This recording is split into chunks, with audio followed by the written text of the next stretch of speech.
Beggars asked to sing for bread. Everyone laughed but then stood applauding.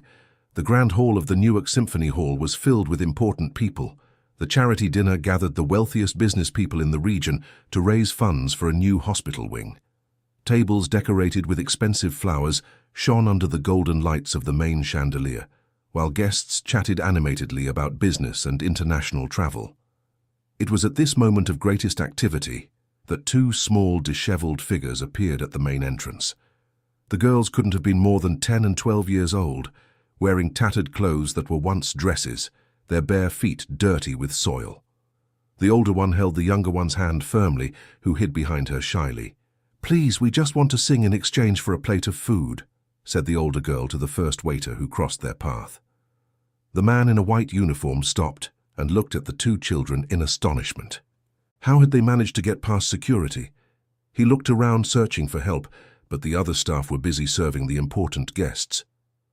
"Girls, you can't be here," whispered the waiter, trying to be discreet.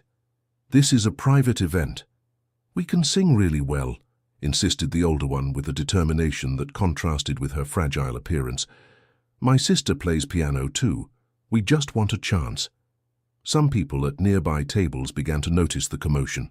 A lady with impeccably styled white hair pointed toward the girls and whispered something to her husband. Within seconds, murmurs spread through the hall like waves. "Just look at this situation," commented a middle-aged woman loudly, with jewels that shone brighter than the chandelier. "How did these dirty children get in here?" The laughter started quietly but grew. Someone said it must be a tasteless prank. Another suggested it might be part of the evening's program, a theatrical presentation about social inequality.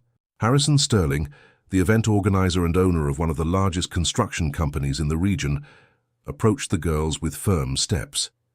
His graying hair was perfectly combed, and his impeccable tuxedo demonstrated his social standing. He was not at all happy with the interruption. "What are you doing here?" he asked in a severe tone, but trying to keep his voice low to avoid more commotion. "Sir, we haven't eaten anything today," explained the older girl, and her voice trembled slightly. "Our mother is sick and we need money to buy medicine and food. We know how to sing and play piano. If you let us perform, we won't ask for any money, just a little plate of food, really." Harrison sighed impatiently. This was turning into a spectacle and he needed to resolve the situation quickly. The guests paid a lot for their tickets and didn't deserve their evening ruined by two abandoned girls. "Listen carefully," he said, trying to sound paternal but firm. "I need to leave here now. This is no place for children. I'll have security escort you to the exit and I'll give you money to buy something to eat, but you can't stay here." "Please, sir," the girl insisted, and tears began to form in her eyes. "We learned music from our grandma. She always said that one day we'd get to play in a real theater. Just 5 minutes, please." The younger girl, who had remained silent until then, finally raised her eyes. Her messy blonde hair framed a dirty face, but her blue eyes shone with a surprising intensity. "I can play the song Grandma taught me," she said in a low voice, but clear enough for Harrison to hear. "The song she said she used to play here in this theater when she was young." These words had an unexpected effect on the businessman. He knew the history of the Newark Symphony Hall. The venue had been recently renovated, but maintained its original 1950s structure. What music could an old woman have played there decades ago? "What song is it?" asked Harrison Sterling, his curiosity overriding his irritation. "Tears of Remembrance," replied the older girl. "Grandma said it was her biggest hit when she was a singer here at the hall." A strange silence fell over the part of the room where the conversation was taking place. Harrison Sterling felt a chill down his spine. "Tears of Remembrance" was a song he knew very well. His own mother, who had passed away 5 years ago, used to hum that tune when he was a child. She always said it was the song of a famous singer from the 1960s who performed at that very hall. "Wait here a moment," said Harrison Sterling, and he walked away to speak with his assistant. The girls stood in the same spot, ignoring the curious stares and the mean-spirited comments that continued to come from various directions. The older one squeezed her younger sister's hand and whispered words of encouragement in her ear. "Don't pay any mind to what these people are saying," she said. Grandma always said music is a language of the heart, and the heart knows no social class. Meanwhile, Harrison Sterling spoke quickly with Todd, his right-hand man, in organizing the event. "Boss, let me call security and get this settled," suggested Todd. "The guests are starting to get uncomfortable." "No," replied Harrison Sterling pensively. "Do you know what song they said they can play?" "I didn't hear it clearly, but what difference does it make? They're two street kids trying to get some food. We help them outside, and that's that." "Tears of Remembrance," said Harrison Sterling, and he saw Todd's expression change completely. "It can't be a coincidence," murmured Todd. "Didn't your mother always talk about that song?" Harrison Sterling nodded slowly. Mrs. Eleanor Sterling had been a great lover of classical music and old romantic songs. She always told stories about a singer named Evelyn who performed at the Symphony Hall in the 1960s and who sang Tears of Remembrance like no one else. According to her, Evelyn had mysteriously disappeared from the music scene and was never heard from again. "I'll give them 5 minutes," decided Harrison Sterling. "If it's a coincidence, at least we'll have done a good deed. If it's not, well, I want to find out what connection these girls have to the story my mother always told." When Harrison Sterling returned to the girls, they were still in the same spot, now surrounded by a larger group of onlookers. Some guests were discreetly taking pictures with their cell phones, finding the situation unusual. Others were placing bets on how long it would take for the intruders to be removed. "All right, girls," announced Harrison Sterling, raising his voice so everyone could hear. "I'll give you 5 minutes to perform. If you can impress our guests, you'll get not just food, but more significant help as well." The murmurs in the hall grew louder. Some guests protested, saying this was absurd, that they were turning an elegant event into a circus. Others, mainly the older ladies, showed curiosity and even some sympathy for the girls. "Where is the piano?" asked the younger girl, looking around the hall. "We have a piano on the small stage over there in the corner," replied Harrison Sterling, pointing to a raised area where the musicians who played during dinner normally were. "But, young lady, that is a very expensive and delicate piano." "I'll be careful," she promised with touching seriousness. "Grandma always said a piano is like a person. You have to treat it with tenderness and respect." The two girls walked toward the stage under the gaze of the entire audience. Now that they were under the brighter lights, their condition was easier to see. Their clothes were not just dirty, but were clearly adult dresses that had been crudely adjusted to fit them. Shoes were simply non-existent, and small cuts and scratches were visible on their feet. The older girl stepped onto the small stage first and approached the microphone with some hesitation. Her hands trembled slightly as she adjusted the equipment's height. The younger one went straight to the piano, a magnificent grand instrument that gleamed under the stage lights. "What are your names?" asked Harrison Sterling before they could begin. "I'm Samantha," replied the older one, "and she is my sister Chloe." "Ages?" "I'm 12, and Chloe is 10. Some guests remarked on how they looked younger due to malnutrition. Others speculated about how long they might have been living on the streets. The atmosphere was charged with a strange mix of curiosity, pity, and skepticism. Chloe sat on the piano bench and adjusted its height. Her small legs barely reached the pedals, but she didn't seem to mind. She placed her hands on the keys with a surprising delicacy, as if greeting a dear friend.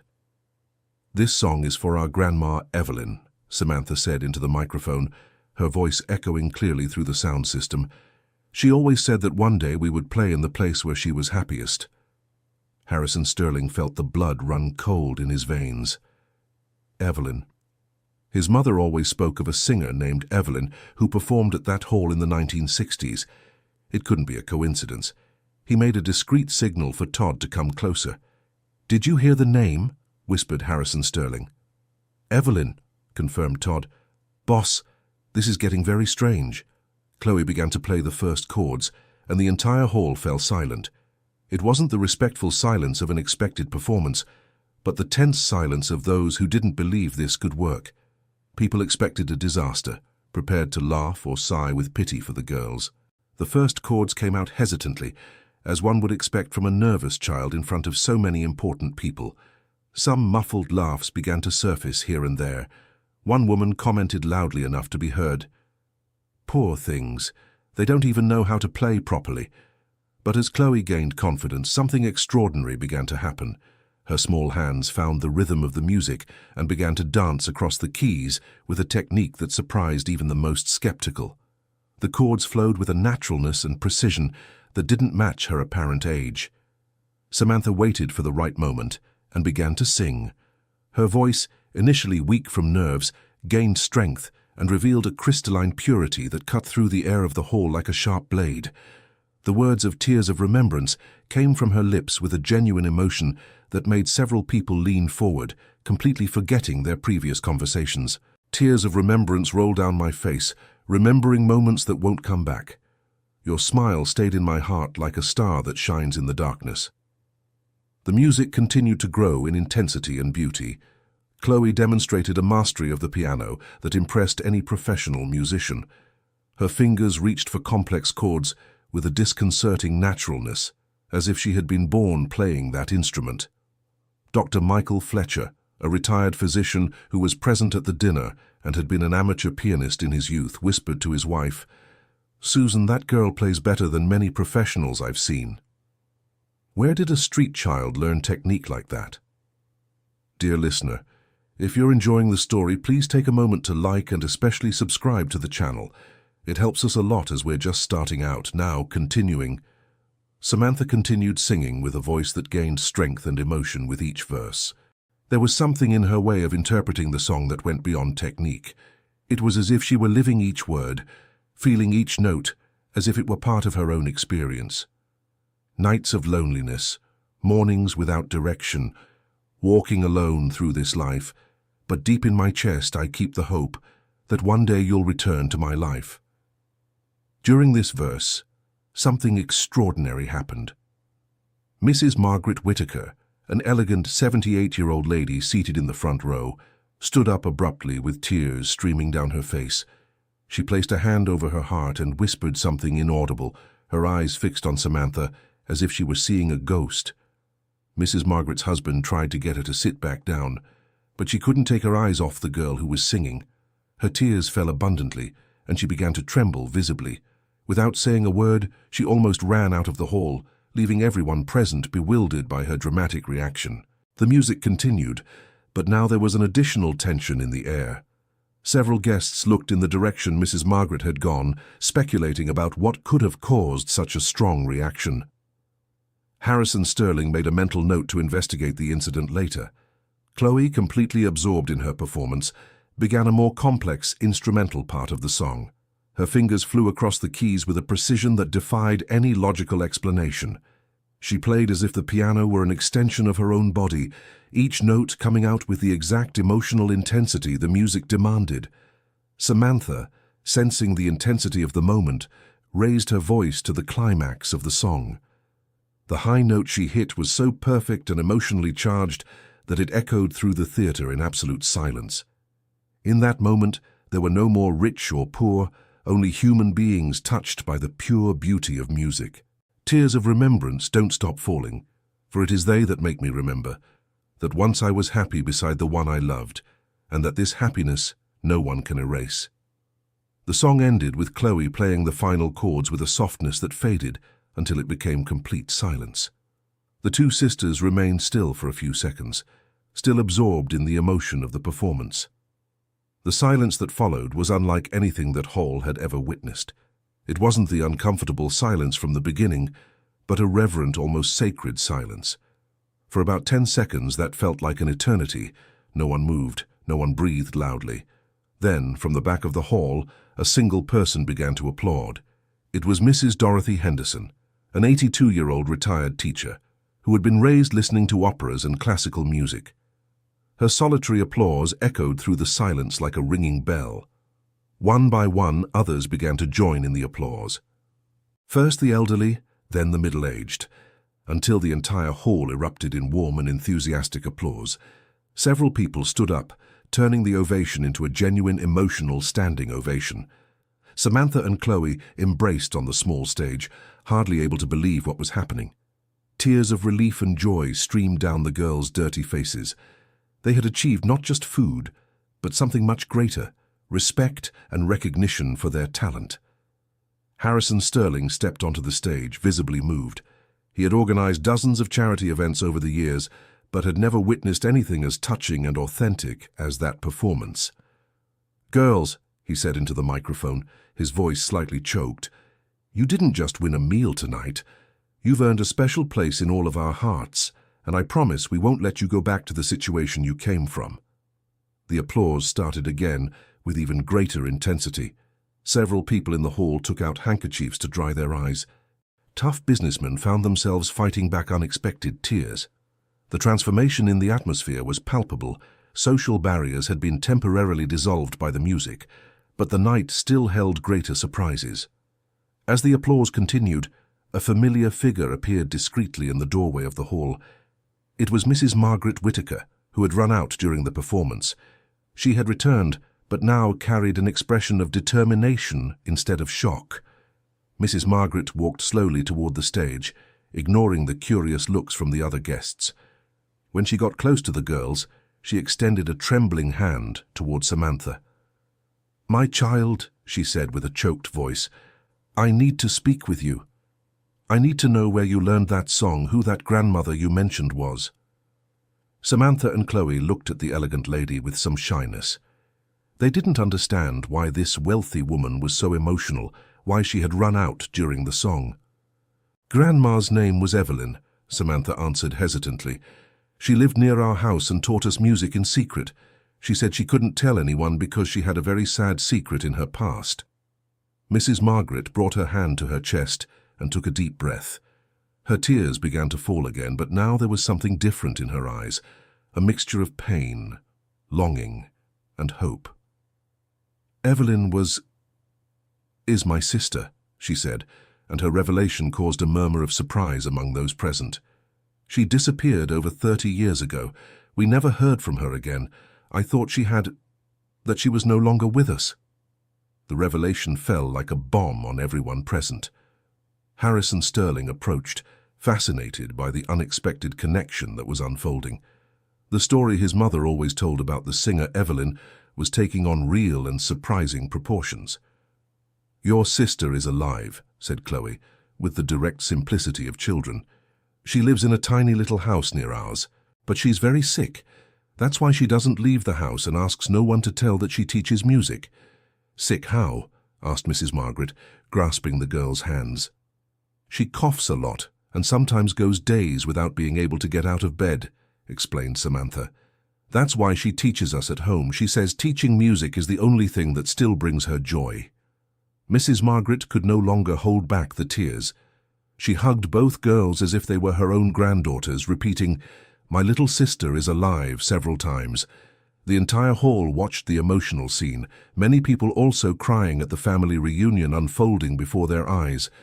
Harrison Sterling, sensing the magnitude of the moment, made a decision that would change the lives of everyone involved.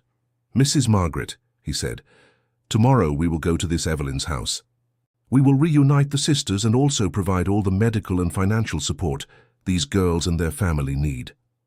"Thank you, Harrison," replied Mrs. Margaret, "but I want to do more than that. I want Evelyn to have the recognition she should have had 30 years ago. And these girls, they have a talent that needs to be properly nurtured." The night that had begun as a common charity event had transformed into something much greater. The guests present knew they had witnessed something extraordinary, not just a moving musical performance, but the beginning of a family reunion and the discovery of exceptional talents. Samantha and Chloe were taken to a special table where they could finally eat a proper meal. They ate eagerly but politely, showing that despite the difficult circumstances, they had been raised with good values. While the girls ate, Harrison Sterling and Mrs. Margaret conversed about the next steps. They decided that the following morning they would go together to Evelyn's house, not only to arrange the sisters' reunion, but also to assess the living conditions of the girls' family and offer comprehensive help. "Harrison," said Mrs. Margaret, "my sister Evelyn was the most talented singer I ever knew. She had a promising career ahead of her when something happened and she simply disappeared. I never understood what it was. She never wanted to tell me. If she is teaching these girls, it means there is still music in her heart." "And what girls?" added Harrison Sterling. I have organized many cultural events over the years, Mrs. Margaret. I've seen many professional artists perform, but I've never seen anything as pure and emotionally moving as what these children did today. The conversation was interrupted when Dr. Philip Morrison, one of the most influential guests of the evening, approached the table. He owned a network of music schools and had been deeply impressed by the performance. "Harrison, Mrs. Margaret," he said, "I couldn't help but overhear your conversation. I would like to offer full scholarships for these girls at my school. Not just music lessons, but a complete education, as long as they want it, of course." Samantha, who was eating a slice of cake, stopped chewing upon hearing the offer. She looked at Chloe, who had also stopped eating, and the two sisters communicated through a look that only sisters can share. "Sir," said Samantha hesitantly, "that is very kind of you, but we can't abandon our mother. She is very sick and needs us to take care of her and get money for her medicine." "What kind of illness does your mother have?" asked Dr. Michael Fletcher, who had approached the conversation. As a doctor, he was interested in the health situation mentioned by the girls. "She coughs up blood sometimes," replied Chloe with the frankness of children. "And she gets very weak. She hasn't been able to work for a long time." Dr. Fletcher and Dr. Morrison exchanged a concerned look. The symptoms described by the girls suggested a serious condition that needed immediate medical attention. "Girls," said Dr. Fletcher, "tomorrow I will go with you to examine your mother, and I promise we will take care of everything, her health, your education, everything you need." The two sisters looked at each other again. It was hard to believe that so many important people were offering help. After years of struggle and hardship, it seemed almost impossible that a single musical performance could change their lives so drastically. "Can we talk to Grandma Evelyn before deciding anything?" asked Samantha. "She always said we should never make important decisions without thinking carefully and talking to people we trust." The maturity of the question impressed all the adults present. Despite their age and difficult living conditions, the girls showed admirable discernment. "Of course," replied Mrs. Margaret. "In fact, I am eager to see Evelyn again after so many years. I'm sure she will be proud of you and will know how to advise on the best path forward." The event began to wind down, but the girls' night was far from over. Harrison Sterling insisted on arranging a comfortable hotel for them to spend the night, but they politely refused, explaining that they needed to return home to care for their mother and give news to Evelyn.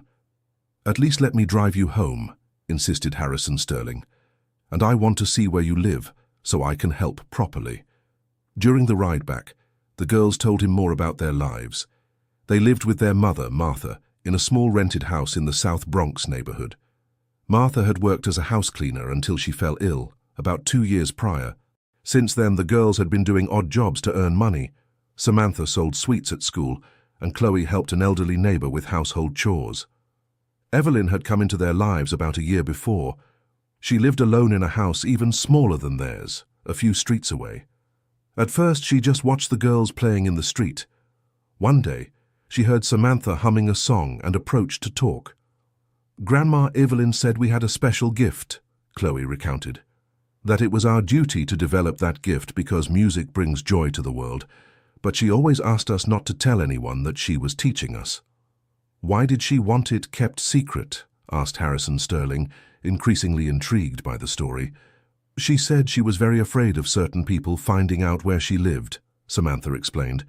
"That she had run away from a previous life and didn't want to be found, but we never really understood what she was afraid of." Harrison parked the car in front of a row of simple but well-kept houses. The girls' house was small, but visibly clean and tidy. A faint light shone in the front window, indicating someone was waiting up for them. "Samantha! Chloe!" A weak voice called from inside the house when they heard the car noise. "It's Mom," said Chloe, running to the door. "Mom, we did it. We got to sing at the hall." Harrison followed the girls to the door and was introduced to Martha Miller, a woman of about 35 who looked much older due to the toll of illness and worry. Despite her fragile appearance, her eyes shone with love and pride for her daughters. "Mr. Harrison Sterling," she said in a weak voice, "I don't know how to thank you for what you've done for my girls. They are all I have in the world."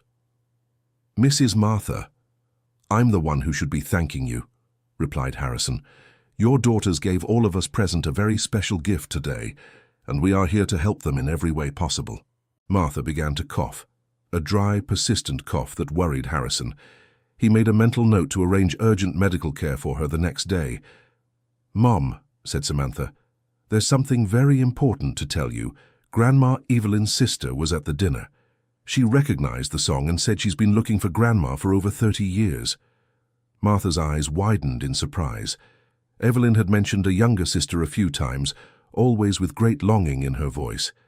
She had never understood why Evelyn lived in isolation, but respected her wish for privacy. "Where exactly does Evelyn live?" asked Harrison. "Mrs. Margaret is desperate to find her sister again." "3 streets up, in the little blue house at the end of the street," Martha replied. "But she goes to bed very early because she tires easily. Maybe it's better if you go tomorrow morning." Harrison agreed and said goodbye to the family, promising to return the next day with Mrs. Margaret, Dr. Fletcher, and Dr. Morrison.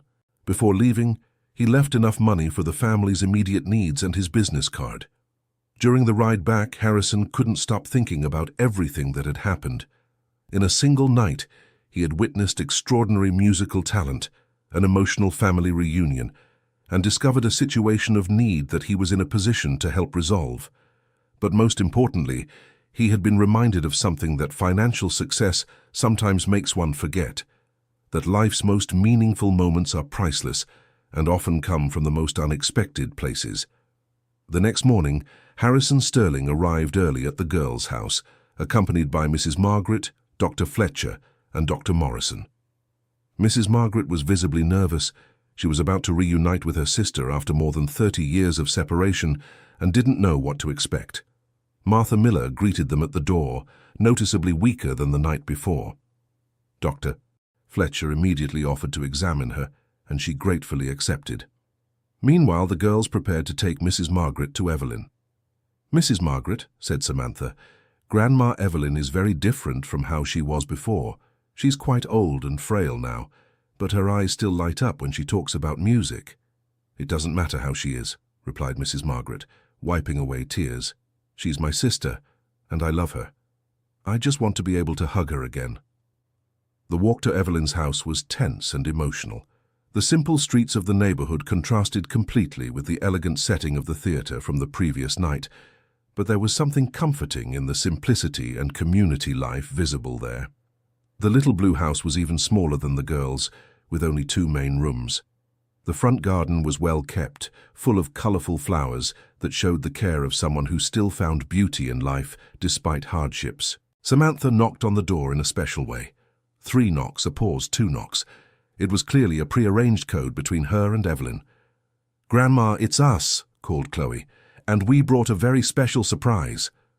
The door opened slowly, revealing a woman of about 70, hair completely white and tied in a simple bun, with eyes that must have once been very beautiful but now carried the weight of many years of loneliness and secrets. Evelyn first looked at the girls, then her eyes turned to the adults accompanying them. When her gaze met Mrs. Margaret's, she went completely still, as if she had seen an apparition. "Margaret," whispered Evelyn, her voice barely a thread. "Evelyn, my little sister." Mrs. Margaret couldn't contain herself and ran to embrace her sister. The hug between the 2 sisters was one of the most emotional moments any of those present had ever witnessed. 33 years of separation, pain, longing, and mystery dissolved in that embrace. The 2 women cried in each other's arms for several minutes, while the girls watched with huge smiles on their faces. "How did you find me?" asked Evelyn when she finally managed to speak. "It wasn't me who found you," replied Margaret, pointing to Samantha and Chloe. "It was these 2 little angels. They sang Tears of Remembrance yesterday at the theater, and I knew immediately that you were alive and teaching them." Evelyn looked at the girls with renewed pride and emotion. She had spent years believing she would never see her sister again, that she would never have a family again. But the girls didn't just bring music back into her life. They also brought the possibility of reconnecting with her roots. "Please come in," said Evelyn, inviting everyone into her small living room. The space was simple but welcoming, with many old photos on the walls and a small upright piano in the corner. Dear listener, if you're enjoying the story, please take a moment to like and especially subscribe to the channel. It helps us a lot as we're just starting out. Now, continuing. During the conversation that followed, Evelyn gradually told her story. She had been a rising singer in the 1960s and 1970s, performing regularly at the Newark Symphony Hall and other important venues in Newark. Her career was taking off when she became romantically involved with Julian Sinclair, a married and very powerful music executive at the time. Julian promised to leave his wife and marry me, Evelyn recounted, her voice choked with emotion. But when I got pregnant, he completely changed. He said I was going to destroy his career and his family. He offered me money to take care of the problem and disappear from the city. Margaret held her sister's hand, encouraging her to continue. It was painful to hear, but she knew Evelyn needed to unburden decades of silence. I didn't want to do what he asked, Evelyn continued. I wanted to have my baby, but Julian was very powerful and started to harass me, to threaten me. He said he would destroy my career and hurt me if I didn't leave the city and forget he ever existed. And the baby? Margaret asked, though she already feared the answer. Evelyn closed her eyes and took a deep breath before responding. I lost the baby in the 4th month. It was a terrible night. I was alone, scared, with no money. By the time I got to the hospital, it was already too late. Tears streamed abundantly down Evelyn's face. Harrison Sterling and the other men present felt uncomfortable witnessing such intimate pain, but they understood this was a crucial moment for Evelyn to free herself from the past. After I lost the baby, I couldn't sing anymore, Evelyn continued. The music had left me along with my son. Julian spread rumors that I had mental problems, that I was unreliable. No one wanted to hire me anymore. Why didn't you come to me? Margaret asked. I would have helped you, supported you. I was ashamed, Evelyn replied. I thought you would judge me for getting involved with a married man, for getting pregnant. And Julian said if I told the story to anyone, he would hurt my family too. The revelation explained a great deal. Evelyn had spent decades in hiding not just out of fear, but from shame and trauma. Music, which had once been her passion, had become associated with loss and pain. But then how did you return to teaching music? Asked Dr. Philip Morrison. Evelyn looked affectionately at Samantha and Chloe. These 2 girls brought music back into my life. When I heard Samantha humming on the street, it was as if my heart started beating again after years of being still. I started teaching them in secret because I was afraid Julian might still be around, that he could still hurt me. Grandma Evelyn, said Chloe with her childish frankness, that Julian can't hurt you anymore. You are very brave, and you have us, and now you have Mrs. Margaret too. The simplicity of Chloe's observation touched everyone present deeply. A 10-year-old child had found words that decades of therapy might not have expressed so clearly. Harrison Sterling approached Evelyn with respect. Mrs. Evelyn, what that Julian did to you was criminal. But that was a long time ago. You have an extraordinary talent for teaching music, as has been proven with these girls.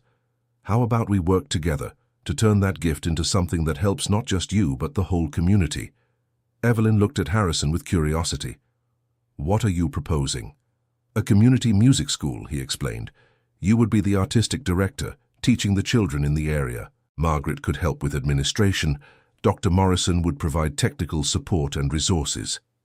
It would be a way for you to use your experience to transform other children's lives, like you did with Samantha and Chloe. The proposal left Evelyn visibly moved. For decades she had hidden from the world, believing she had nothing left to contribute. Now she discovered that not only was her sister looking for her, but that important people were willing to support her in a project that could give meaning to the years of suffering. I don't know if I'm still capable, said Evelyn hesitantly. It's been so long since I've been professionally involved with music. Grandma, said Samantha, you taught us everything we know. If we managed to move all those important people yesterday, it was because of you. Margaret held her sister's hands.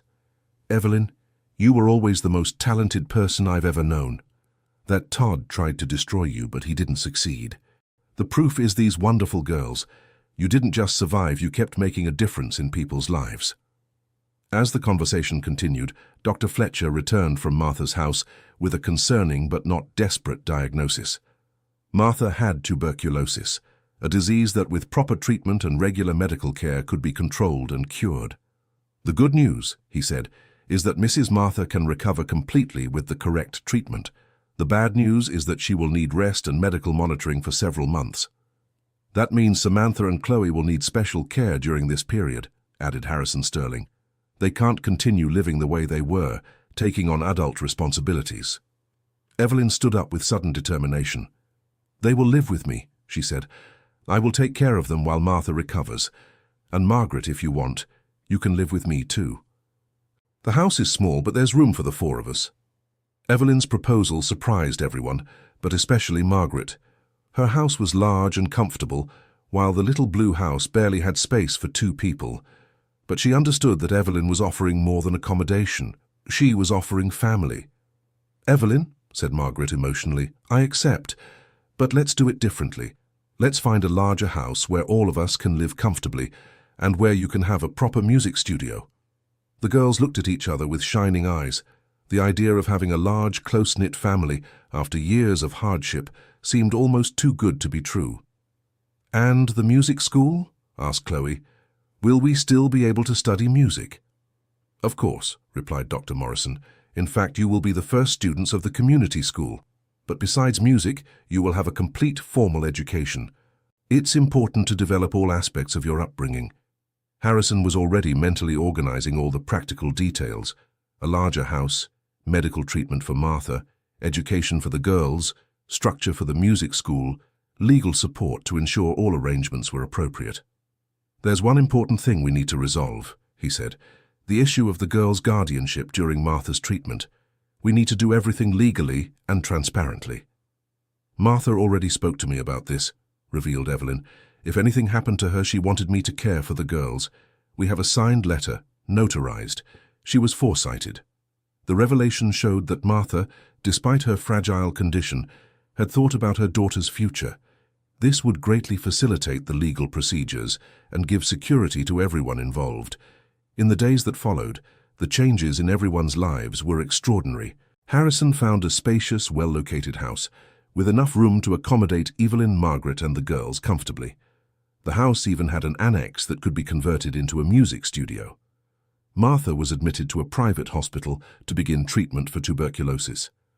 With proper care and appropriate nutrition, she began to show signs of improvement within the first week. Samantha and Chloe adapted quickly to their new reality.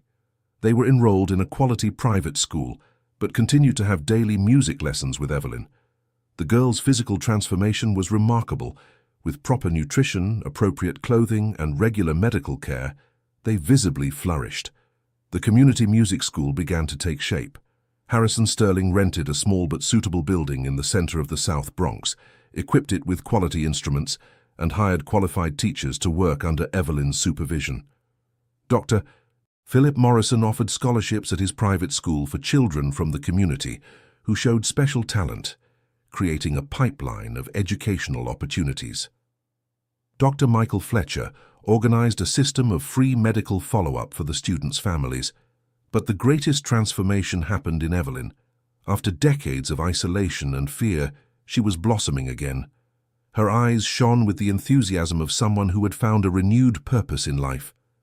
She wasn't just teaching music, she was creating a new generation of passionate young musicians. Margaret retired early from her businesses to dedicate herself completely to the school project.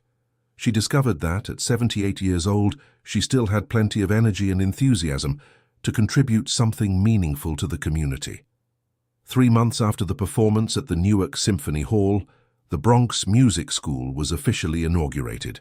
The opening event was held at the same theater where it had all begun, but this time with a completely different atmosphere. Samantha and Chloe performed again, but now accompanied by a dozen other children from the community who had learned music at the school. The performance was a resounding success, showing not only the individual talent of the sisters, but the positive impact the project was having on the entire community. Evelyn took the stage for the first time in over 30 years to sing Tears of Remembrance alongside her students. Her voice, though more fragile than in the past, carried an emotion and authenticity that deeply touched everyone present. "This song," Evelyn said into the microphone, no longer represents tears of sadness, it represents tears of joy, of reunion, of hope. And thanks to two brave girls, it brought back not only my sister but my own life. Harrison Sterling, watching from the audience, reflected on how a single night had transformed not only the lives of the people directly involved, but an entire community. The music school was attracting attention from other regions, and there were already plans to expand the project. Martha, who had been medically discharged the previous week, was present in the audience with tears of pride streaming down her face. Seeing her daughters not only surviving, but thriving in ways she never imagined possible, was a gift she knew she would be grateful for the rest of her life. During the intermission of the performance, Harrison was approached by Rachel Vance, a cultural journalist from a major New York City newspaper who had heard about the project. "Mr. Sterling," she said, "I would like to do a story about this. I think what you're doing here could inspire similar projects in other cities." Harrison hesitated. He knew media exposure could bring benefits, but it could also attract unwanted attention. Evelyn still had her fears, and the privacy of the girl's family needed to be protected. "Let me talk with Evelyn and the girl's family," he replied. "If they agree, it would be a pleasure to collaborate with your story." When Harrison presented the proposal to Evelyn, she was initially terrified. The idea of having her story exposed publicly brought back all the old fears. But Margaret helped her see the situation from a different perspective. "Evelyn," said Margaret, "Julian Sinclair must be over 90 years old by now if he's even still alive. You've spent 30 years afraid of a ghost. Don't let that fear stop you from helping other people going through the same situation you did." Samantha, overhearing the conversation, approached Evelyn. "Grandma, you always taught us that music is meant to be shared, that it serves to bring joy to other people. Maybe our story can bring joy and hope to other families who are struggling." Samantha's simple wisdom touched Evelyn deeply. She realized the girl was right. To spend a lifetime hiding in fear was to waste the potential for positive impact that her experience could have. "All right," said Evelyn, "but on one condition. The article must focus on the school project and the future, not just on my personal history from the past." Rachel Vance agreed to the conditions and spent a week in the South Bronx, documenting not only the extraordinary story of how it all began, but also the impact the school was having on the community. She interviewed other families, other students, and documented the social transformation happening in the neighborhood. The article, when published, had a much greater impact than anyone expected. Newspapers from other states reprinted the story. Television stations requested interviews, and politicians began talking about the need for similar programs in other regions. But for Evelyn, Margaret, Samantha, and Chloe, the greatest satisfaction didn't come from the media exposure, but from the small daily victories at the school. Seeing a shy child gain confidence through music, seeing families come together around school concerts, seeing young people discover talents they didn't know they possessed. 1 year after the night that changed everything, the school had expanded to offer not only music education, but also tutoring, art workshops, and family support programs. What began as an act of charity had transformed into a true community development center. Samantha and Chloe continued to be the stars of the program, but now they also taught younger children. They had developed an admirable maturity and responsibility, without losing the joy and spontaneity characteristic of childhood. "Chloe," Samantha said one morning, as they prepared for another day at school, "do you remember what our life was like before we met Grandma Evelyn?" Chloe thought for a moment. "I remember we were always hungry and scared," she replied. "But I also remember we always had each other, and that kept us hoping things would get better." "And do you think things got better the way we hoped?" "They got better so much more than we could have imagined," said Chloe, smiling. "But you know what's the coolest part? Now we can help other kids have hope too." The simple conversation between the sisters perfectly summarized the cycle of transformation that had occurred. They had received help when they needed it most, and now they were in a position to offer hope and opportunities to other children in similar situations. Evelyn, watching the girls prepare for another day of classes, felt a profound gratitude for all the events that had led to that moment. Her tears of remembrance now represented not loss and loneliness, but renewal and connection. "Margaret," she said to her sister, who was making coffee in the kitchen. Sometimes I think that maybe everything that happened in the past, however painful it was necessary to prepare me for this moment. How so? Asked Margaret. If I hadn't gone through that terrible experience with Julian, if I hadn't lost my baby, if I hadn't isolated myself for so many years, perhaps I would never have developed the sensitivity and understanding needed to work with these children the way I do now. Margaret stopped stirring her coffee and looked at her sister. Do you think the suffering was necessary? I don't think suffering is necessary, Evelyn clarified, but I think when it happens we can choose what to do with it.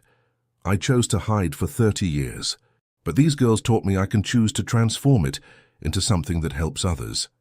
Evelyn's philosophy reflected an emotional maturity that had been forged through decades of reflection and suffering. She had found a way to give meaning to the painful experiences of the past through positive actions in the present. Martha, who now lived in a small but comfortable house near the school, rent paid by Harrison, visited her daughters daily. Her health was completely restored, and she had found work as an administrative assistant at the school itself. Evelyn, said Martha one afternoon, after the children had gone to sleep, I have no words to thank you for what you've done for me and the girls. Martha, replied Evelyn, your daughters saved my life much more than I saved theirs. They gave me a purpose when I thought I had nothing left to offer the world. The friendship between the two women had developed naturally. Martha admired Evelyn's wisdom and experience, while Evelyn was inspired by Martha's strength and determination to overcome difficulties. Dr. Fletcher and Dr. Morrison continued to be involved in the project, not just as financial supporters, but as active participants. Dr. Fletcher organized a preventive health program for all the families in the community, while Dr. Morrison expanded his scholarship program to include not only music, but general education for the most promising students. Harrison had discovered a passion for strategic philanthropy. He began applying his business knowledge to create other sustainable social projects, always focusing on initiatives that empowered communities to develop independently in the long term. One day, 2 years after the night that changed everything, Harrison received an unexpected call. Hello, Mr. Sterling. This is Julian Sinclair, Jr. I think we need to talk.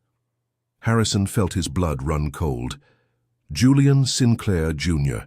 was likely the son of the man who had tormented Evelyn decades ago. How had he found out about the project? What did he want? Mr. Sinclair, Harrison replied carefully, how can I help you? I read the article about the music school project and about Mrs. Evelyn Miller's story. My father is Julian Sinclair, and I need to speak with her personally. It's about something very important she needs to know.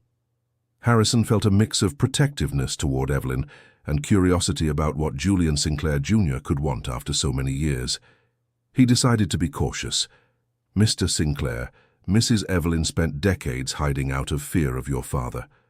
I won't allow anything or anyone to disturb the peace she has finally found.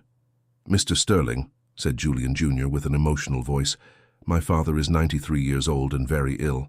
He is in the final stage of his life, and there is something he needs to tell Evelyn before he passes, something that could completely change her perception of what happened in the past. The revelation left Harrison confused. What information could be so important that Julian Sinclair's son would seek out Evelyn after so many years? What exactly does your father need to tell her? Asked Harrison. It's difficult to explain over the phone, replied Julian Jr.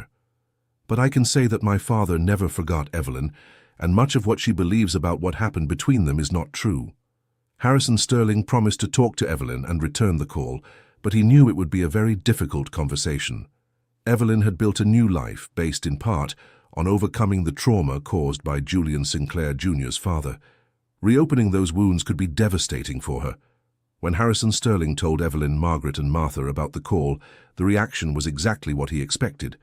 Evelyn turned pale and began to tremble, all the old fears resurfacing at once. I don't want to talk to him, said Evelyn categorically. I don't want to know what Julian has to say after all these years. I'm happy now, at peace. Why does he want to destroy that? Margaret held her sister's hands. Evelyn, maybe it's important to hear what he has to say.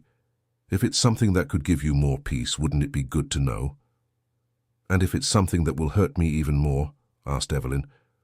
What if it's just a way for him to try to apologize at the last minute to die with a clear conscience, without caring about what it might do to me? Evelyn's perspective was understandable and valid. She had suffered greatly at the hands of Julian Sinclair and had every right not to want to relive that experience. Samantha, who had overheard part of the conversation, approached timidly. "Grandma Evelyn, can I say something?" Evelyn looked at the girl affectionately. "Of course, dear. You always taught us that music is made of silences and sounds, right?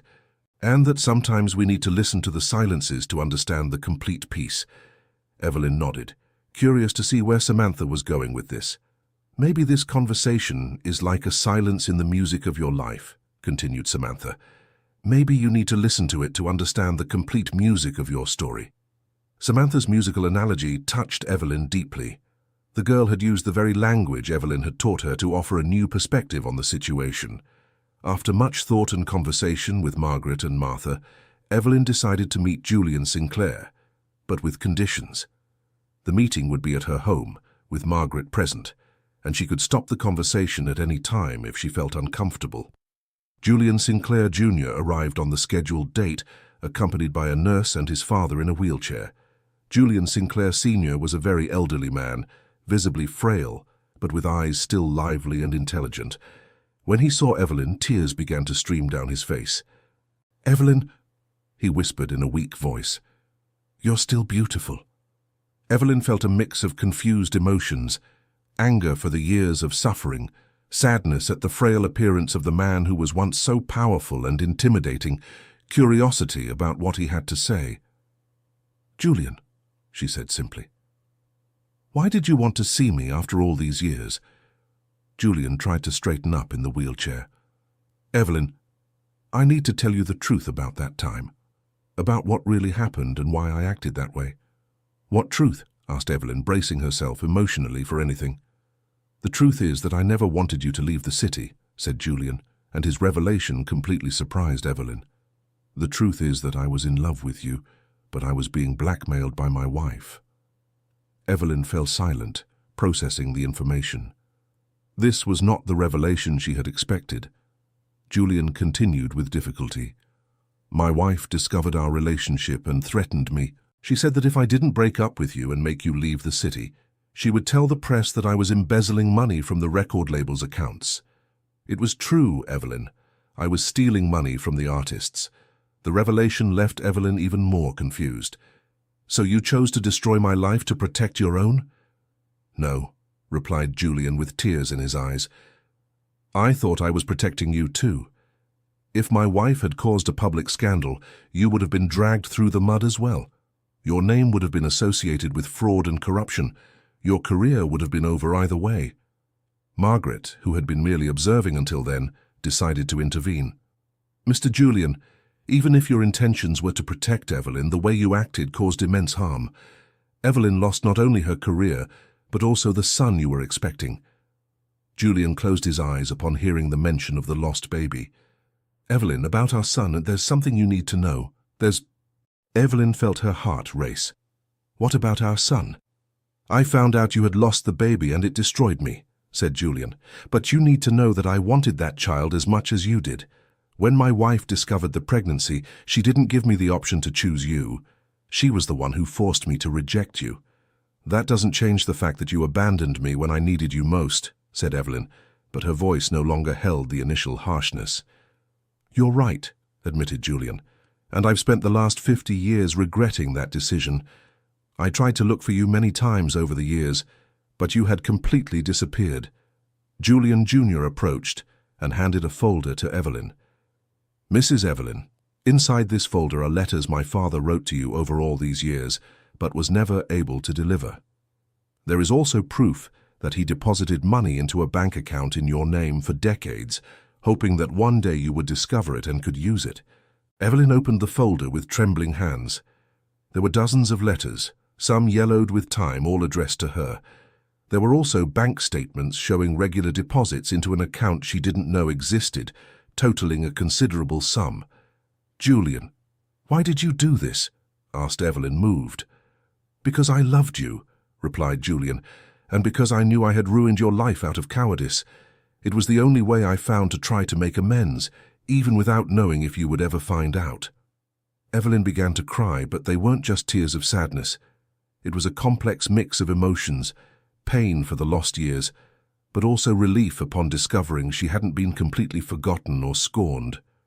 "Julian," she said, "this doesn't erase the years of suffering. It doesn't bring back our son. It doesn't return the career I lost. But it helps me understand that perhaps we were both victims of circumstances greater than our individual choices." Julian nodded, visibly relieved to have been able to tell his side of the story. "Evelyn, you've built a beautiful life here. I saw the reports about the school, about the girls you teach. You managed to transform your pain into something that helps other people." "I did, but not alone," replied Evelyn, looking at Margaret. "My sister brought me back to the family, and 2 brave girls brought me back to life." Julian looked around the house, seeing the photos of Evelyn with Samantha, Chloe, and other children from the school. "Can I make one last request?" "What is it?" "I would like to contribute financially to your school, the money that's in the bank account, plus an additional amount I can transfer. I want it to be used to expand the project to help more children." Evelyn was silent for a long moment, considering the proposal. Finally, she replied, "Julian, I accept your contribution, but not as a way for you to redeem yourself from the past. I accept because this money can make a difference in the lives of many children, and the children are not to blame for the mistakes we adults made in the past." The meeting ended very differently from how Evelyn had imagined. Instead of reopening old wounds, it had provided a form of closure she didn't know she needed. Julian was not the one-dimensional villain she had carried in her memory for decades, but a man who had made poor choices for complex reasons.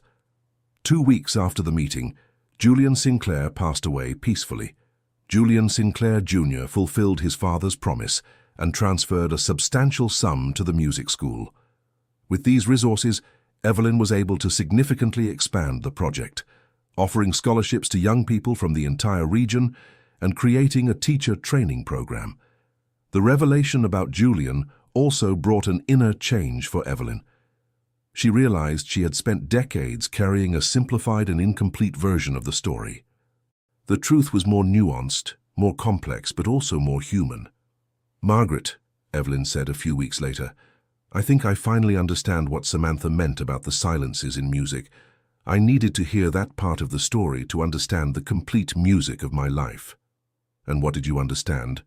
"That perhaps there were no clear villains and victims in our story, just imperfect people making difficult decisions in complicated circumstances, and that holding on to anger for decades hurt me much more than it hurt Julian."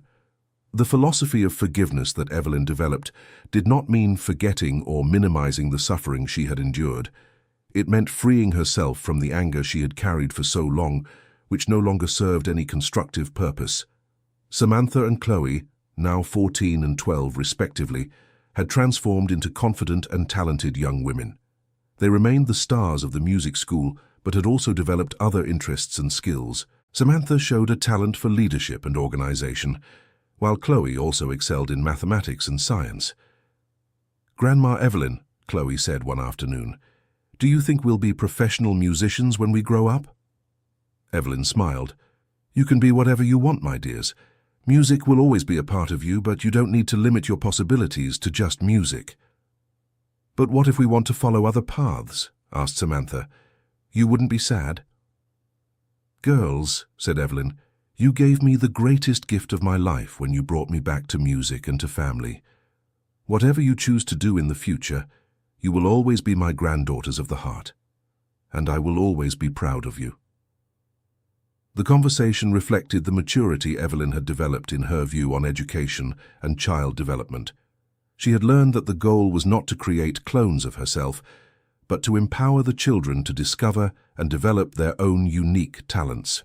Harrison Sterling continued to be a constant presence in the life of the entire extended family. He had become a sort of honorary grandfather to the girls and a close friend to Evelyn and Margaret.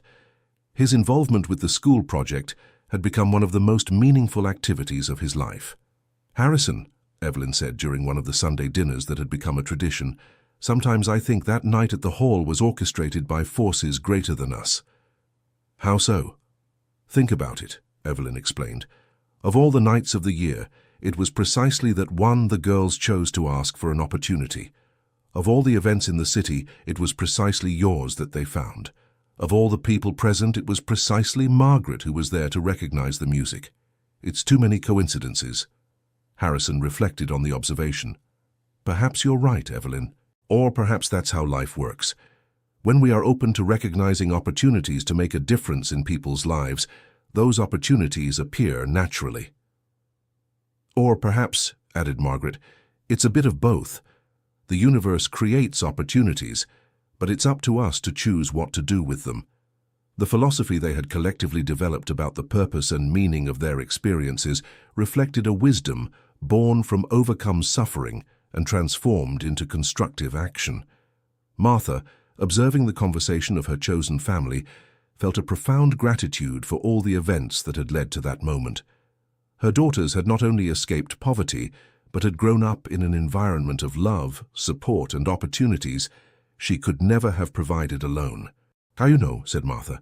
"Sometimes I feel guilty for not being able to give the girls everything you all are giving them." "Martha," replied Evelyn, "you gave them the most important thing: solid values, unconditional love, and the courage to pursue their dreams. Everything else is just details." "Evelyn is right," added Margaret. "Samantha and Chloe are special girls, not because of the opportunities they had later, but because of the character you cultivated in them before." The community's validation of Martha's worth as a mother was crucial to her self-esteem and sense of self-worth. She had spent years feeling inadequate for not being able to provide materially for her daughters, but now she understood she had given them something far more valuable. Dr. Fletcher and Dr. Morrison continued to be impressed with the project's development. The music school had become a model studied by educators from other regions, and they regularly received visits from people interested in replicating the experience. "Evelyn," said Dr. Morrison during one such visit, "do you realize the impact your work is having beyond this community?" "How so?" "We already have records of 15 cities that have created similar projects based on our school's model," he explained. "Hundreds of children across the state are benefiting from programs inspired by what started here." The information left Evelyn emotional. She had begun by teaching 2 girls out of compassion and mutual need, but the project had grown to influence regional educational policies. "This means," said Dr. Fletcher, that night at the theater changed the lives of many more people than just those directly involved. The perspective that their actions had created ripples of positive impact, far beyond what they could have imagined, gave the entire group an even greater sense of purpose. Dear listener, if you're enjoying the story, please take a moment to like and especially subscribe to the channel. It helps us a lot as we're just starting out. Now, continuing. 5 years after the night that changed everything, the Bronx Music School was celebrating its 5th anniversary. The celebration event would be, once again, at Newark Symphony Hall, but this time the entire hall had been reserved for the school community. Samantha, now 17, had been accepted to 3 prestigious universities with full scholarships. She still hadn't decided whether to pursue music, business administration, or psychology, but she knew she had options she never imagined possible when she was a child asking for food in exchange for a performance. Chloe, at 15, had excelled in both music and science. She had won a state Young Scientists competition with a project on musical acoustics, combining her 2 passions in an innovative way. "Grandma Evelyn," said Samantha on the morning of the celebration event, "do you remember what you told us that first night at the theater?" "I said so many things," replied Evelyn, smiling. "What specifically?" "You said we were going to have not just food, but a special place in everyone's heart," Chloe recalled. "Did you know this would lead to all that happened?" Evelyn reflected on the question. "Girls, that night I was as nervous and emotional as you were. I didn't know what would happen, but I had an intuition that you were special and that you would bear good fruit if given the right opportunities." "And you?" asked Samantha. "Did you imagine your own life would change so much?" "Never," admitted Evelyn. "I thought I would spend the rest of my life hidden, teaching you in secret. I never imagined I would have a sister back, an extended family, a thriving school, and most of all, that I would find peace with my past. The conversation was interrupted when Margaret called everyone to get ready to go to the theatre. The house had become a hub of constant activity, with people coming and going, but always maintaining its warm family atmosphere. At the theatre, the reception was warm and moving. The audience was filled with families from the community, former students who had gone on to universities, professionals who supported the project, and educational authorities from various regions. Harrison Sterling, now 72 but still very active, took the stage to open the ceremony. 5 years ago, he began, 2 courageous girls changed not only their own lives, but the life of an entire community. They taught us that talent and determination can overcome any circumstance, and that when we reach out to help someone, we often find we are the ones who benefit the most. The applause was warm, but Harrison Sterling continued. But the true star of this story is not the girls, though they are extraordinary. The true star is a woman who transformed her own pain into an instrument of healing for others. Evelyn Miller showed us that it is never too late to start over, and that our greatest sufferings can become our greatest strengths. Evelyn, seated in the front row next to Margaret, felt tears of gratitude streaming down her face. She had gone from a hidden, tormented woman to a respected and beloved figure in the community. The musical performance that followed was a synthesis of 5 years of work. Children of different ages, backgrounds, and skill levels performed together, showing not only individual talent, but the collective harmony that had been cultivated at the school. Samantha and Chloe performed together once more, singing Tears of Remembrance, but this time the song had gained new verses they had composed themselves, transforming it from a song about loss into a celebration of renewal and hope. Tears of love are now tears of joy, for we find in each new day the certainty that those who sow love reap fruits that surpass any pain. From the ashes of the past new life is born. The music that was lost returned to heal broken hearts and unite once lost destinies. The new lyrics touched everyone present deeply, but especially Evelyn, who saw in them a poetic synthesis of her own journey of transformation. After the performances, there was a moment of tributes and recognitions. Several educational authorities spoke about the project's impact. Former students shared their success stories, and families expressed gratitude for the opportunities created. But the most emotional moment came when a surprise was revealed. Rachel Vance, the journalist who had written the first article about the school, had secretly coordinated with Harrison Sterling to bring representatives from all the cities that had created projects inspired by the Bronx Music School. 15 directors of similar projects came on stage, each carrying a plaque with the name of their city and the number of children served. When added up, the numbers showed that over 3,000 children across the state were being impacted by programs that had been born from the inspiration of that first night at the Symphony Hall. Evelyn was speechless, seeing the magnitude of the impact that had been generated. She took the stage alongside Margaret, Martha, Samantha, and Chloe to receive the collective tribute. "I have no words," said Evelyn into the microphone, "to express what I am feeling at this moment. When I began teaching Samantha and Chloe, I only wanted to share a little of the music that was still in my heart. I never imagined it would turn into something so big and beautiful." She paused to compose herself before continuing, "But I want everyone to know that the real credit is not mine. It belongs to every family who believed in the project, to every child who dedicated themselves to learning, to every volunteer who donated their time, to every benefactor who contributed financially. It belongs to an entire community that decided to turn hope into action." The standing ovation that followed was the longest and warmest that Newark Symphony Hall had ever witnessed. People of all ages wept with emotion, applauding not just the project's success, but the humanity and generosity it represented. Margaret took the microphone to add, "My sister Evelyn has always been too modest to recognize her own worth, but I want you all to know that she didn't just teach music to these children. She taught courage, perseverance, dignity, and love. She transformed individual talents into a collective symphony of hope." Martha, though not one for public speaking, asked for the microphone to give her own testimony. "As the mother of Samantha and Chloe, I wanted to thank you not only for what you did for my daughters, but for what you taught me. You showed me that being a good mother doesn't mean being able to give your children everything materially, but being able to pass on values that allow them to create their own opportunities. Samantha and Chloe finally stepped up to the microphone together. Samantha spoke first. "We wanted to tell all the kids here that we were once just like you. We've gone hungry, we've been scared, we've felt too small to dream big. But you can see that no dream is too small to come true when you have people who believe in you," Chloe added. "And for the adults, you can see that it's never too late to start over, never too late to forgive, never too late to turn pain into love. Grandma Evelyn taught us that every day." The event ended with everyone present singing Tears of Remembrance together in the new arrangement, creating a moment of communion and celebration that no one would ever forget. In the months following the 5th anniversary celebration, important new developments began to unfold in the lives of everyone involved. Samantha finally decided on her academic path. She chose to study psychology, with a specialization in music therapy. Her idea was to combine her musical experience with knowledge of human development to work with children in vulnerable situations.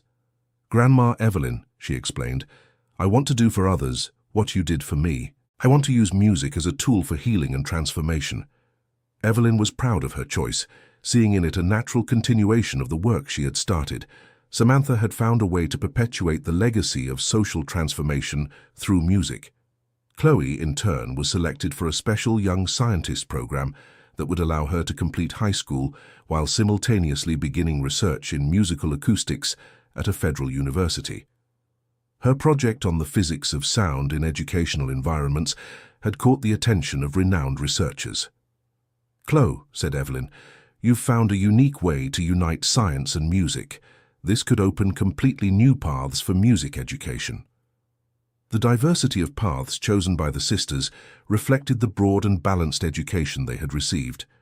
They had not been limited only to music, but had been encouraged to explore all their talents and interests. Margaret, at 83, decided to write a book telling the complete story of the family and the school project. She wanted to document not only the main events, but also the lessons learned and the strategies that had worked, so they could serve as a guide for other similar projects. "Evelyn," said Margaret, "our story needs to be told completely, not just the beautiful moments, but also the difficulties, the fears, the doubts. People need to understand that real transformation is not a fairy tale. It's hard work and perseverance." The book project excited the whole family. Each contributed their memories and perspectives, creating a multifaceted portrait of an extraordinary journey of overcoming and transformation. Harrison Sterling, inspired by Margaret's example, decided to create a formal foundation to systematize and expand the work of supporting community educational projects. The Harmony Hope Foundation would be dedicated to replicating the model of the Bronx Music School in other regions of the country. "Evelyn," he said, "we want to transform what happened here from an isolated experience into a methodology that can be applied systematically in other communities."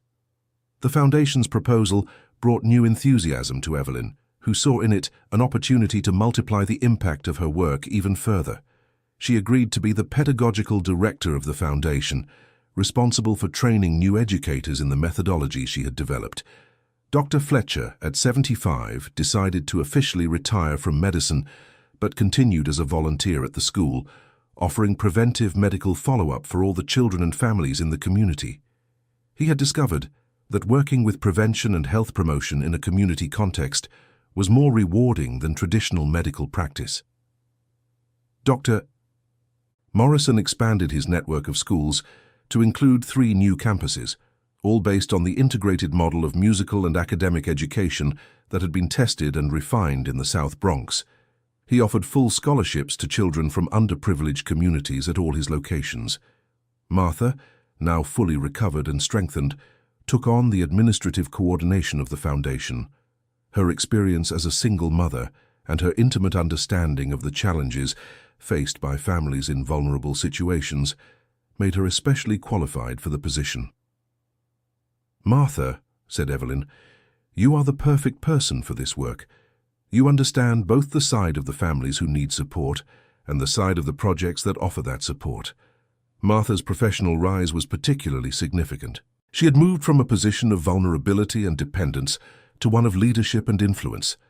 demonstrating that genuine social transformation empowers people to become agents of change in their own communities.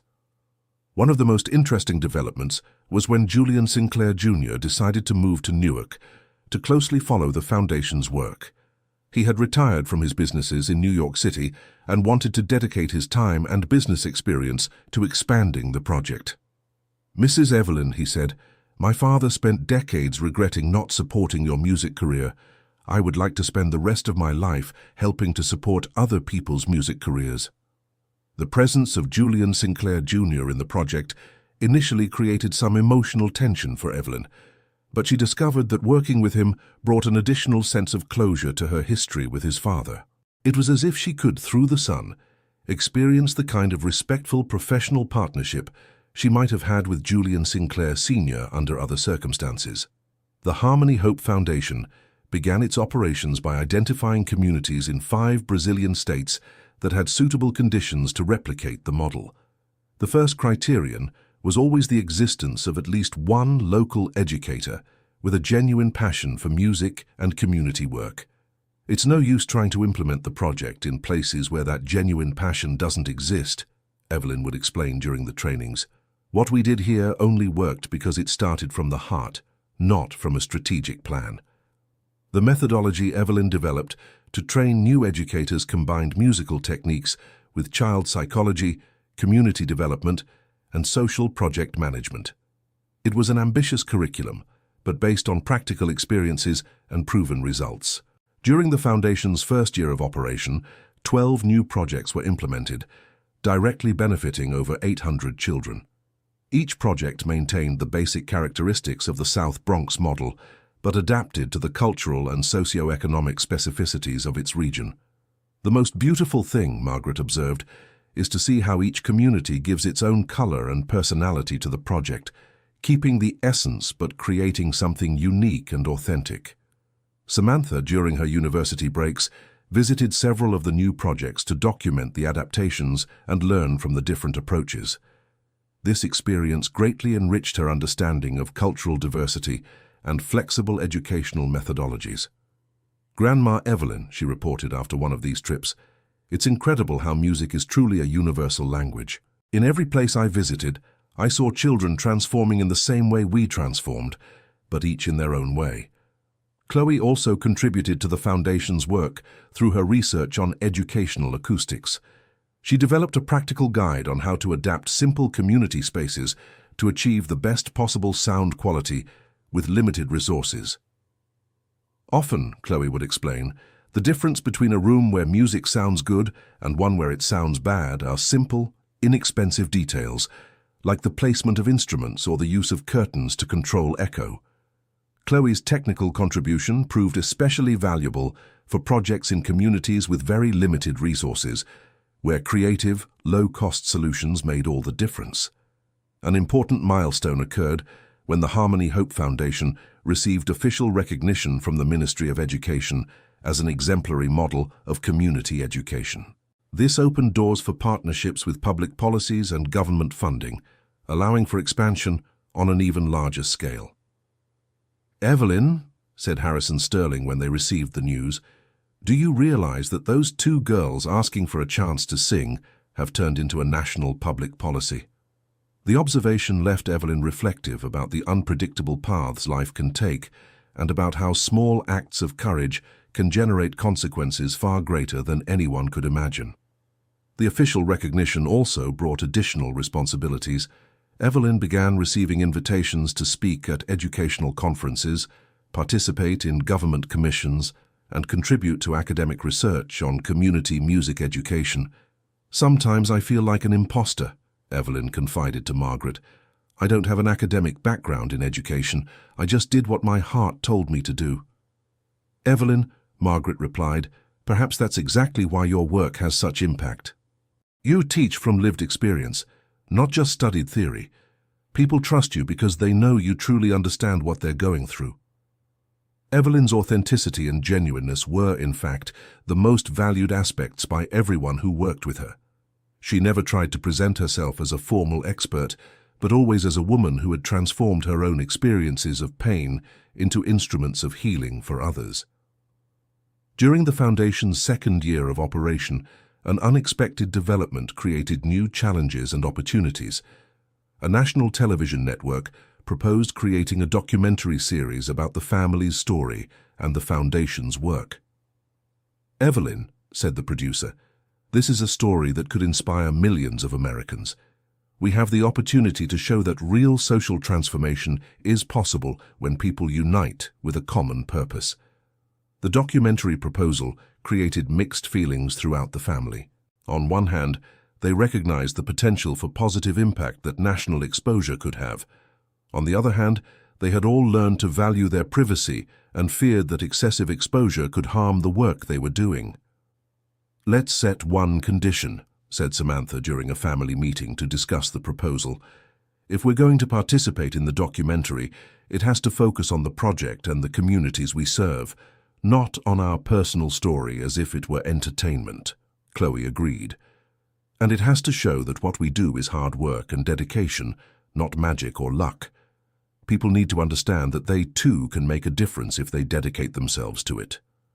The wisdom and maturity of the two young women impressed the adults. They had developed a sophisticated understanding of social responsibility and the impact of media on public opinion.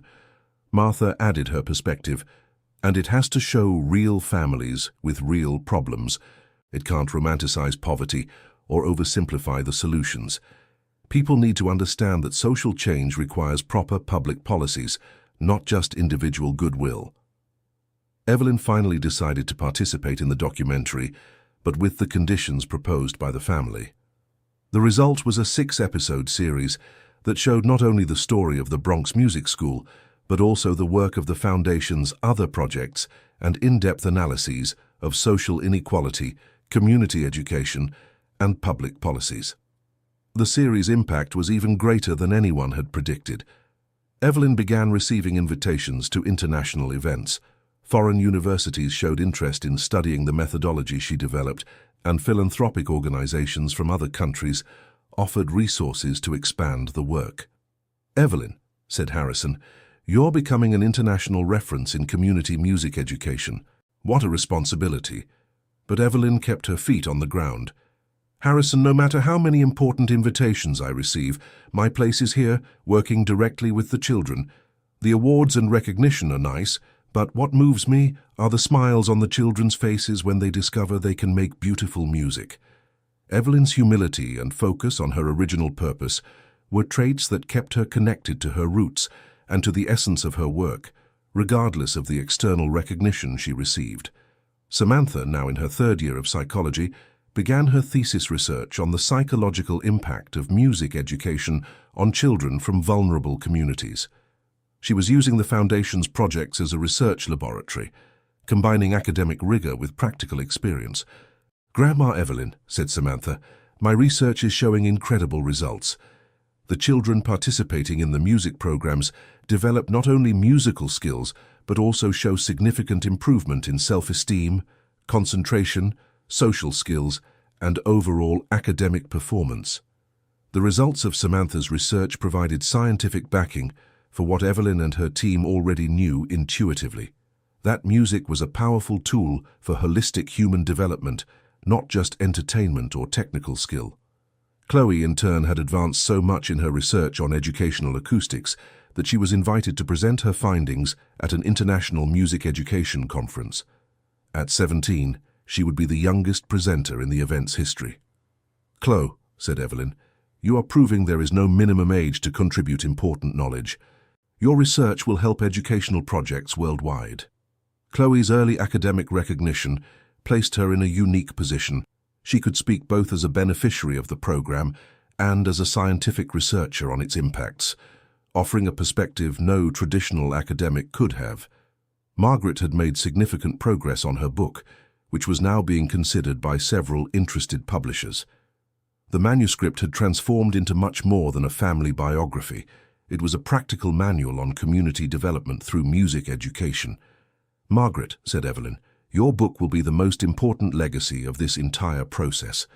Long after we are all gone, people will still be able to learn from our experience through what you are writing." Margaret's book was structured to serve as both inspiration and a practical guide. including sections on fundraising, partnership development, educator training, impact assessment, and the financial sustainability of community projects. Dr. Fletcher, even retired, remained a fundamental presence in the project. He had developed a preventive medical monitoring protocol that was being replicated across all the Foundation's programs, ensuring the children received not only music education, but also proper health care.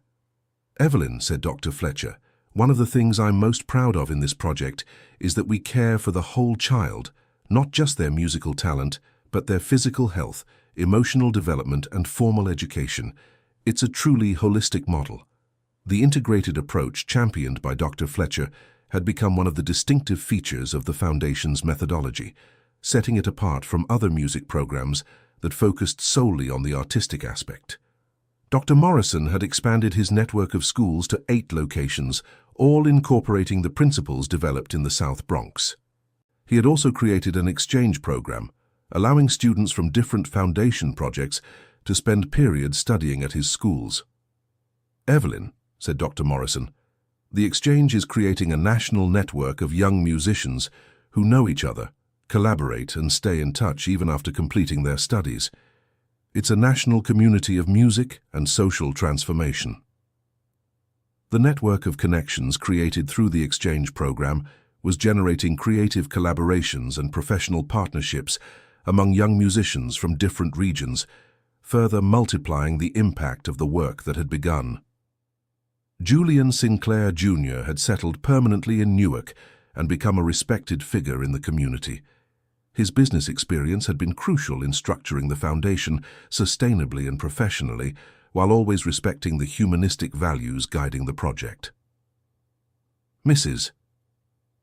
Evelyn," said Julian Sinclair Jr., "during one of the Foundation's monthly meetings, working with you, I've learned that true success isn't measured just in numbers or money, but in the positive impact we manage to have on other people's lives."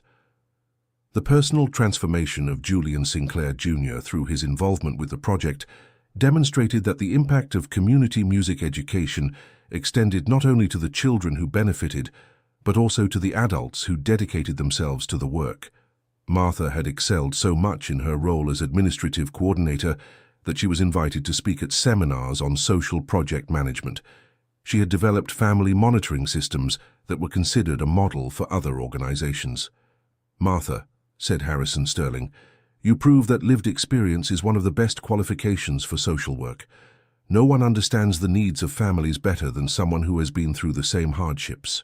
Martha's leadership inspired other mothers in the community, showing that it was possible not only to overcome personal difficulties, but also to become a force for social change for other families. 7 years after the night that changed everything, the Harmony Hope Foundation operated projects in 43 Brazilian cities, directly benefiting more than 5,000 children. Indirectly, through the impacted families and communities, the number of beneficiaries reached more than 15,000 people. "Evelyn," said Margaret during the 7th anniversary celebration, "can you believe everything that's happened? Sometimes I need to stop and process the magnitude of all this." Evelyn, now 77 but still vital and energetic, reflected on her sister's observation. "Margaret, sometimes I wake up in the morning and have to pinch myself to believe this is all real. But then I go to the school. I see the children arriving, excited for their lessons. And I remember this isn't a dream. It's the result of a lot of hard work, a lot of love, and a lot of good people working together." The 7th anniversary celebration was special because it also marked Samantha's graduation in psychology. She had been accepted into a master's program in music therapy at a federal university and planned to continue her research on the therapeutic impacts of music education. "Grandma Evelyn," said Samantha in her graduation speech, "you taught me that music education isn't about training professional musicians. It's about forming more complete human beings, more sensitive, more capable of collaboration and empathy." Chloe, who had finished high school 2 years early, was accepted to 3 American universities with full scholarships to study acoustic engineering. But she decided to stay in Brazil to study physics at UFRGS, with a specialization in applied musical acoustics. I want to keep developing technologies that make music education more accessible for communities with limited resources, explained Chloe. My place is here, contributing to the projects that gave me everything I have today. Chloe's decision to remain in the country and dedicate her scientific career to the Foundation's work was seen as an inspiring example of how beneficiaries of social projects can become leaders in perpetuating and evolving those same projects. Margaret's book was finally published under the title Tears of Remembrance: How Two Girls Changed an Entire Community. The book quickly became a bestseller in the social development category and was translated into 5 languages. Margaret, said Evelyn at the book launch, you managed to capture not just our story, but the soul of what we do here. I'm sure your book will inspire many other beautiful stories around the world. The success of the book brought even more visibility to the Foundation's work, resulting in international partnerships and invitations to expand the methodology to other Latin American countries. Harrison Sterling, at 75, had officially passed the presidency of the Foundation to Martha Miller, but continued as an advisor and mentor. He had discovered that his greatest legacy was not the buildings he constructed or the businesses he developed, but the lives he helped transform. Evelyn, said Harrison Sterling during a private conversation, you taught me that true wealth is not what we accumulate for ourselves, but what we manage to create for others. These have been the most meaningful years of my life. Harrison Sterling's personal transformation from a profit-focused businessman to a philanthropist dedicated to social impact had been gradual but profound, demonstrating that genuine change is possible at any age. Dr. Michael Fletcher had turned 80 but remained active as the Foundation's medical consultant. He had systematized his community preventive health protocol into a manual that was being used by social projects across the country. Evelyn, said Dr. Fletcher, through this work, I've discovered that community preventive medicine is far more effective than individual treatment of diseases. We are creating healthier generations from childhood. Dr. Fletcher's work had demonstrated that holistic educational programs that include preventive healthcare have a much greater and more lasting impact than isolated interventions. Dr. Philip Morrison had retired from the day-to-day management of his schools to dedicate himself fully to developing innovative educational methodologies. He was working on a longitudinal study about the long-term impacts of integrated music education. Evelyn, said Dr. Morrison, our preliminary research shows that young people who went through the program have significantly higher rates of college completion, lower involvement with drugs and violence, and greater civic engagement in their communities. The data Dr. Morrison was collecting provided robust scientific evidence of the social and economic value of investments in community music education, crucial information for advocacy with policymakers. Julian Sinclair Jr. had married one of the local school teachers and integrated himself completely into the community. He brought not only financial resources, but also a business perspective that helped professionalize the Foundation's operations without bureaucratizing its humanistic spirit. Mrs. Evelyn, said Julian Jr., I found in Newark not only an opportunity to honor my father's memory, but also a new family and a new life purpose. Julian Jr.'s integration into the community demonstrated that genuine social transformation requires not only external assistance, but also for the assistants to allow themselves to be transformed by the work they do. One of the most exciting developments of the 8th year was when Samantha was selected for a joint doctoral program between Brazilian and American universities, specifically focused on therapeutic applications of music education in vulnerable communities. Grandma Evelyn, said Samantha, my doctoral project is to develop a scientific protocol based on the methodology you created here. I want what we do to be recognized, not just as beautiful social work, but as a therapeutic intervention with a solid scientific foundation.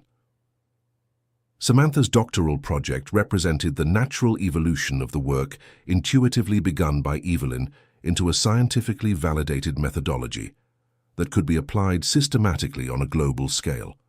Chloe, in her second year of physics, had developed a mobile application that allowed children in remote communities to access basic music lessons even without in-person teachers. The app used artificial intelligence to adapt the pace of the lessons to each child's individual needs. "Grandma Evelyn," explained Chloe, "my app doesn't replace teachers like you, but it can prepare children to get more out of in-person classes when they are available." Chloe's technological innovation opened possibilities for expanding the reach of music education to geographically isolated or extremely resource-limited communities, further democratizing access to music. Margaret, at 85 years old, remained active and had begun working on a second book, this time specifically focused on practical methodologies for replicating community music education projects. The new book would be more technical and detailed, serving as a manual for educators and social project managers.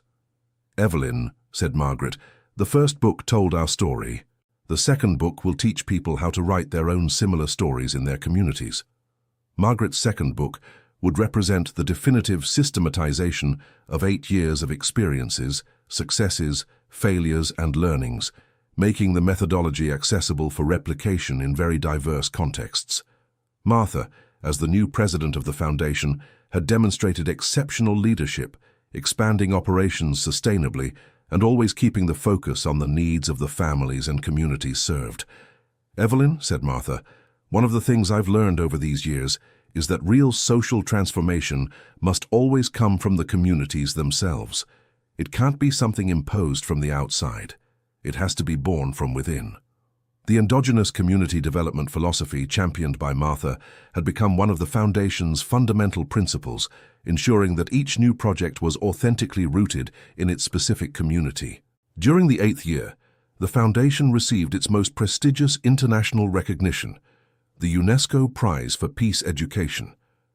The award recognized not only the direct impact of the foundation's work, but also its methodology of promoting social cohesion and reducing inequalities through music education.